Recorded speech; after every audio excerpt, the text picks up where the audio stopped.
Namni maaliif dheebota? Bishaan qaama keenya keessa jiru keessaa yoo dhibbeentaan tokko qofti hir'ate ni dheebonna. Tana quba qabdu.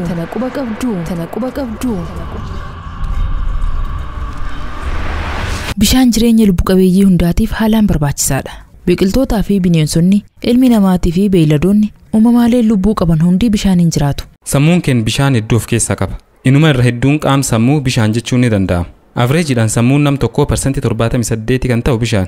Bineensonni gammoojjii keessa jiraatan yeroo dheeraaf bishaan malee turuu ni danda'u. Hedduun keenyallee gaalii yeroo dheeraaf bishaan osoo hin dhugin turuu akka danda'u ni beekna.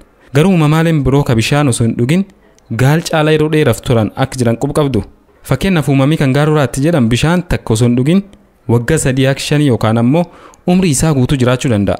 Uumamni gammoojjii keessaa kun bishaan malee jiraachuun sadarkaa tokkoffaa irratti kan argamudha. Sattawwaanis uumamni bishaan malee yeroo dheeraaf turuu danda'udha. Bineensi kunis torbaan 3f bishaan malee jiraachuu danda'a. Biqiloonni hedduun keessattuu kuduraalee fi muduraaleen bishaan hedduu of keessaa qabu.